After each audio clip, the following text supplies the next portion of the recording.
को मान करके चलता है और अपने जीवन को यापन करता है और दुनिया को शांति का, सद्भाव का, प्रेम का, स्वर्ग का, मोक्ष का रास्ता बताया करता है, वो संत होता है, वो मुनि होता है, वो आचार होता है। अरे आचरण का आचार इस दुनिया में बहुत कम मिलता है। बातों के बादशाह इस दुनिया में बहुत मिल जाएंगे, गली गली मिल जाएंगे, चौराहे चौराहे मिल जाएंगे, गली कूचे मोहल्ले में मिल जाएंगे, लेकिन आचरण के आचार दुर्लभ है। इस मुल्क में अगर क्रांति लाना है, समाज में क्रांति लाना है, अगर देश में क्रांति लाना है, अगर विश्व में क्रांति लाना है, तो इस देश को, परिवार को, समाज को, विश्व को बातों के बादशाह नहीं चाहिए, अपितु आचरण के आचार चाहिए। ऐसे आचार जो स्वयं आचरण को जी रहे हैं, स्वयं चरित्र को लेकर के चल रहे हैं और जो जिह्वा से कम बोलते हैं, जो जीवन से ज्यादा बोलते हैं। दिगंबर मुनि जिह्वा से कम बोलता है, अपने जीवन से ज्यादा बोलता है, और यही वजह है उसके उपदेश का प्रभाव पड़ता है, उसकी वाणी का असर पड़ता है। जिसका जीवन बोलने लग जाता है, फिर उसे मुख से बोलने की जरूरत नहीं होती है। जिसका जीवन बोल रहा है, जिसका इशारा बोल रहा है, जिसका चलना स्वयं एक संदेश हो जाया करता है, वो संत हुआ करता है। अरे संत जो होता है, मुनि जो होता है, आचार्य जो होता है, वो जिह्वा से कम बोलता है, वो जीवन से ज्यादा बोलता है, वो मुख से कम बोलता है, वो चर्या से ज्यादा बोलता है। जिह्वा से बोला गया कानों पर जाके खत्म हो जाता है, लेकिन जो जीवन से बोला जाता है वो हृदय तक उतर जाता है, हृदय को छू लिया करता है और जीवन को परिवर्तन में कारण बन जाया करता है। एक मौन संदेश हो जाया करता है, मुखर उनकी मुद्रा हो जाया करती है। तो जंगल में योगी रहता है, कभी हंसता है, कभी रोता है। संत का मन आता है, रोने लगता है, उसकी आंखों से झरझर आंसू बहने लगते हैं।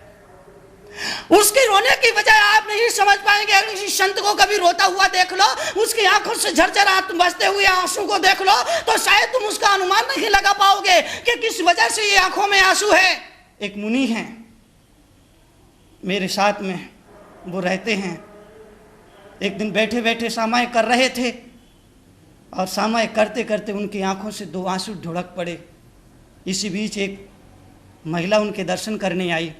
एक बूढ़ी अम्मा उनके दर्शन करने आई, उनके साथ एक अम्मा और थी। उस बूढ़ी अम्मा ने देखा कि मुनि महाराज की आंखों से आंसू बह रहे हैं, मुनि महाराज रो रहे हैं, मुनि महाराज के चेहरे से आंसू, आंखों से आंसू बह रहे हैं। तो उस बूढ़ी अम्मा ने अपनी साथी अम्मा से कहा कि ये बिन्ना जे महाराज गए काम से। मैंने कहा, उस बूढ़ी अम्मा को बुलाया, मैंने कहा कमान इधर आओ, क्या बात है।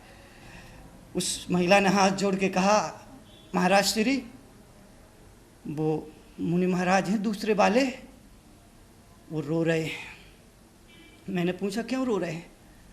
बोले हो ना अपने माँ बाप की याद आ रही है, इसीलिए मैंने कहा कि ये गए काम से, क्योंकि इन्हें अपने माँ बाप की याद आ रही है, इन्हें अपने भाई बहन की याद आ रही है, इन्हें अपने परिवार की याद आ रही है, इन्हें अपने माता पिता की याद आ रही है। इसलिए कैसे मुनि है, कैसे सन्यासी है, कैसे साधक है कि मुनि होने के बाद भी इन्हें अपने माँ बाप की याद आ रही है, इन्हें अपने घर परिवार की याद आ रही है, इन्हें अपने भाई बहन की याद आ रही है। ये कैसे मुनि महाराज है? मुनि को घर से, द्वार से, संसार से कोई राग नहीं होना चाहिए, परिवार के लोगों से कोई मोह नहीं होता है, और इन्हें तो इनकी आंखों में आंसू आ रहे हैं। मैंने कहा रुक, ये तूने कैसे सोच लिया, ये तूने कैसे मान लिया, ये तूने कैसे पहचान लिया, ये तूने कैसे जान लिया कि उन्हें अपने माँ बाप की याद आ रही, इसलिए उनकी आंखों में आंसू आ गए। मैंने कहा, उन मुनि ने कहा कि तुझे उन्हें अपने माँ बाप की याद आ रही, घर परिवार की याद आ रही है, क्या उन्होंने कहा? बोले नहीं, उन्होंने तो नहीं कहा। मैंने कहा फिर तूने कैसे सोच लिया कि उन्हें माँ बाप की याद आ रही इसलिए उन्हें रोना आ गया, उन्हें घर की याद आ गई इसलिए उन्हें रोना आ गया? मैंने कहा रुक, जब तक उन मुनि से ना पूछा जाए तब तक ये इसका सही निर्णय नहीं लिया जा सकता है कि वो क्यों रो रहे हैं। मुनि की सामायिक होती है, सामायिक पूरी होती है, उनसे पूछा जाता है कि आप सामायिक में ध्यान में थे, आपकी आंखों से झरझर आंसू बह रहे थे, इसकी वजह क्या थी?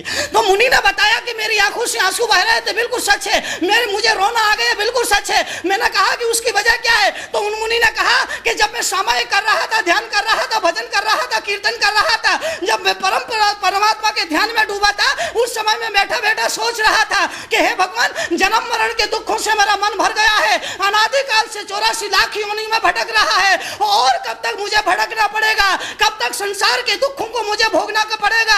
कब तक इस संसार में मुझे रोना पड़ेगा? तो इस संसार की असारता को लेकर के, जन्म मरण को दुखों को लेकर के, चतुर्गति के दुखों की विचार करते करते कि मैंने कितने दुख भोगे हैं, अब मैं इस बंधनों से ऊपर उठना चाहता हूँ। और ये सोचते सोचते मेरी आंखों से आंसू आ गए कि इस संसार से मुझे ऊपर उठना है, अब और नहीं भटकना है, अब और जन्म मरण मेरा ना हो। इसलिए मैं भगवान से प्रार्थना कर रहा था और ये अर्चना कर रहा था कि भगवान मुझे इस संसार के दुखों से ऊपर उठा लो और मुझे मुक्ति दो, मुझे मोक्ष दो, ताकि मेरा दोबारा जन्म मरण ना हो। ये सोच सोच करके मुझे रोना आ गया, मेरी आंखों से आंसू आ गए।